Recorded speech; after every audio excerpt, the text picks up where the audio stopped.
Hi gin lovers, I'm Philip Jones, the Martini Whisperer. I've been asked by my pals at Gin Society to talk about their fabulous range of international craft gins with you and share some pro tips and make a martini or two. Why not? I'm going to start with one of my personal favourites, and that is this beautiful Jensens Bermondsey dry gin, London dry gin, that came on the scene a few years ago. A gentleman called Jensens was working in Japan, Tokyo, and had the idea, as you do over a couple of nice drinks in a nice bar, to maybe make his own gin. And who wouldn't want to do that? The net result is something that I think is what always in my top 10 gin, especially in a martini. It's refined, it's pristine, it's a little bit austere, but beautifully balanced and crisp. So you still can drink it lots of different ways if you want to, but I think this is designed and destined for a fabulous dry martini. So let's make one of those. It's done in a very traditional London dry style, and so that means it's going to have those classic like citrus notes and juniper forward, but all the botanicals are really balanced and really refined, so you don't get one dominating the other, and it's actually a very, very refined and complex gin as a result.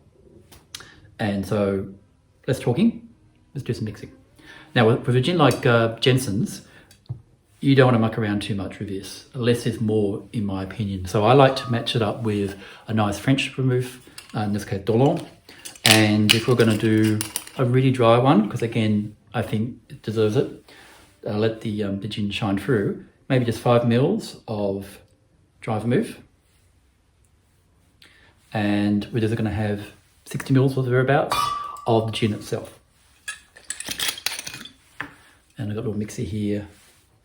So 2 measures, well 2 ounces if you're watching this in the United States, or 60 mils altogether. Of course, it's up to you how much you want, but in terms of ratios,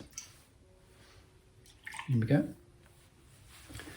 And then I always prefer to stir my martinis. Why is that? Well, you don't want ice flaking off for a start. That bruising of the gin, that's just absolute nonsense.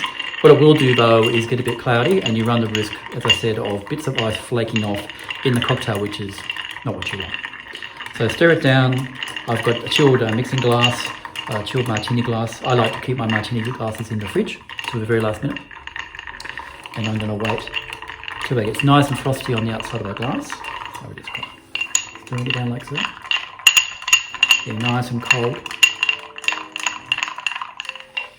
The other thing about Jensens is worth knowing too is that he took about 150 iterations, or almost 2 years, 1.5 years I understand, to come up with that recipe, which I can perfectly understand. The distillers I talk to, it takes a long, long time, especially to get the balance of botanicals, what I call closely woven. So it's not one botanical dominating the other.